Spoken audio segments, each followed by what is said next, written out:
जैसा कि हमने प्रिडिक्ट किया था कि मोमिन आशी की शादी को रोकने के लिए जाएगा, मगर अब बहुत देर हो चुकी होगी। आशी फखर की हो चुकी होगी और ये मोमिन के लिए अच्छा ही हुआ। वो अलग बात है कि आशी के लिए बहुत बुरा हो गया।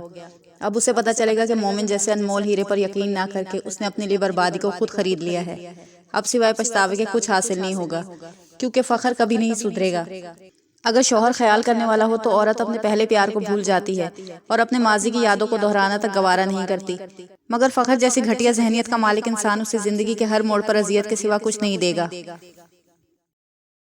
अब एपिसोड 31 में दिखाया जाएगा कि फखर आशी से कहेगा, पता है आज तुम उस चिड़िया की तरह लग रही हो जिसके पास उड़ने को आसमान नहीं रहा और शिकारी निशाना बांधे सामने बैठा है।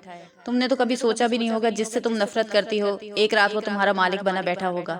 फिर वो मुंह दिखाई में उसे एक पिस्टल देगा जिस पर आशी डर जाएगी तो वो जोर से हंसेगा और फिर कहेगा, बड़ा गरूर था ना खुद पर तुम्हें, अब मैं तुम्हें बताऊंगा तुम्हारी और तुम्हारे माँ बाप की औकात क्या है।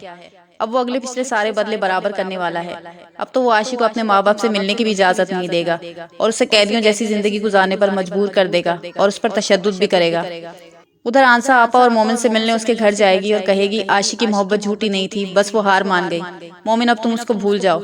जबकि मोमिन तो उसे कभी नहीं भूल पाएगा, ना ही उसकी यादों को मिटा पाएगा। फिर मोमिन अपनी माँ से कहेगा, न जाने मेरे नसीब में क्या क्या लिखा है। एक इम्तिहान खत्म होता है तो दूसरा शुरू हो जाता है, जिस पर माँ उसे हौसला देगी कि सब ठीक हो जाएगा। उधर गौहर नौकरानी से पूछेगा कि माया ने कुछ खाया कि नहीं, जिस पर वो बताएगी कि सुबह से पानी का एक घूंट तक नहीं पिया इन्होंने।